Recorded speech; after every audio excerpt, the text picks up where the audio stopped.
want to comment too much on it until I know firmly what the parameters are, but it sounds like it's positive news. How much would he or anybody need to practice for you would want to play him? I mean, not hurt, but hasn't been practicing. Is it the same thing if the guy was hurt? Or yeah, I mean, more or less, because when someone's able to resume full, activity on the court, they still would have to meet a certain amount of high intensity work before you put them in a game. So, I think even if you're not injured, you still have to reach those thresholds. And if you are injured, once you are healthy, quote unquote, you have to reach those thresholds as well. Coach, I was wondering, with how your defense improved in the postseason last year, if you see any way to sort of carry that over into the regular season, is there anything specific? Sorry, can you say that again? With how your defense improved in the postseason last year, you're a better defensive team than in the regular season. I wonder if can be any carryover, if you learn something about the way you guys defended in the postseason that can carry over, and also like if you have a goal as far as how highly you want to rank defensively this year. I don't necessarily have a goal. Our goal is more in our process, in understanding clearly what our principles are, what our schemes are. Having that communication and connectivity. That's the goal. Is just that kind of process of coming together and having a clear understanding of how to execute defensively.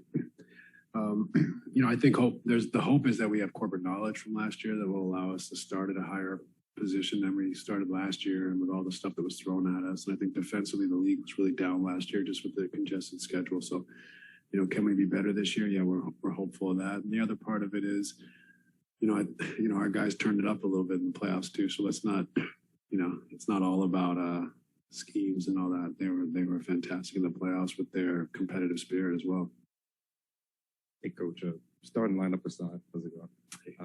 Starting lineup aside, are we expecting Kevin or James to play tonight, or is that still up in the air? Yeah, those guys will play tonight. This is twofold. I'm curious, Saturday being outdoors at least, I mean, do you think that might afford Kyrie an opportunity to be with you, considering it's an outdoor venue? And on a completely unrelated note, I mean, obviously, these teams that are on the court today may not look anything like full-strength teams, but a rivalry with Milwaukee, I know it's a preseason game, but do you get the feeling that this could be developing into one of the better rivalries in the league, considering what happened last year in the playoffs? I think the hope is that Kai is at practice tomorrow. It'll be great to have him there, but I can't confirm that yet. I think there's a chance for a rivalry to grow after you play in the playoffs. Typically there is some sort of seeds of rivalry, no matter how the series goes. But to have such a close series, then to go on to win the NBA championship, the two top teams in the East, I think that has plenty of legs to develop a rivalry. But I don't think you're going to see much of a rivalry tonight. Two teams that are trying to get through and navigate preseason and get themselves ready for the regular season. It said yesterday you were still determining just who was going to play in general today. The guys like James and Patty were still ripping up. Have you decided there's anyone that's just straight out for tonight, whether they did the rest of something else? Paul Millsap is out tonight. Actually, is in health and safety protocols. So him is tonight. I'm just wondering. You say you can't confirm whether Kyrie will be there Saturday or not, and previously you weren't sure if he had a practice regimen. Has there been any distance in communications or breakdown in communications since you guys got back to New York?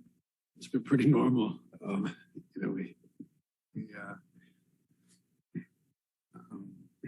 We look forward to having him. I don't know. I think tomorrow's likely, and Sunday hopefully even more likely. But we'll see. Coach, one more. Is there a point, or is this the point in preseason where you kind of want to start seeing what you guys are going to look like in the regular season? Is this where you kind of start to simulate what those regular season games are going to start looking like? It's getting there. I don't know that it's there yet. I mean, we've probably practiced 5 days. Like actually gone up and down. So it's not a great sample size to start trying to, over emphasize that kind of assimilation into regular season. I think we still got to go through the whole process. We still got 3 exhibition games, and tonight's just another one to kind of get, markers and trending points and get back on the practice floor and clean things up. And at the same time, we're trying to make sure guys land safely physically so that their ramp up for the regular season is there. And you don't want to overplay guys in the preseason, but you also don't want to leave them in a position where they're going from 22 minutes to 36 minutes for the first night out. So we got to kind of manage that. A lot of that's done on the practice floor, but some of it obviously is most valuable to do it in a dress rehearsal. Steve, I know you're just still digesting the news about Kyrie maybe being able to practice at your team facility. If that continues, does that change at all how you would view him potentially not being able to play home games because he still be able to practice with you guys? Does that change how you would see that scenario? All right. Like if Kyrie was unvaccinated and still unable to play home games, but he was able to practice with the team in Brooklyn whenever you guys were home, would that change how you would view the potential of him missing those home games? Because before this, we thought he wouldn't be able to practice in Brooklyn with you guys. I mean, I think all I would say, my first kind of thought is that it's positive. We have him around the team for a larger period of our season, and we'll see what happens. I don't know. Like this rule just came in. Is another one coming? Or is he going to be allowed to play at home at some point?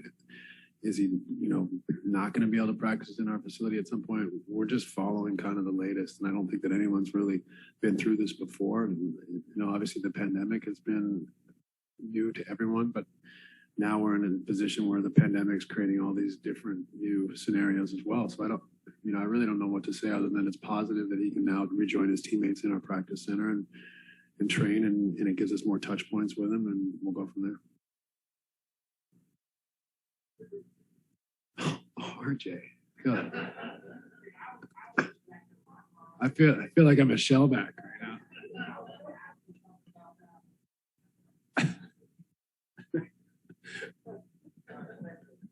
Thanks, guys.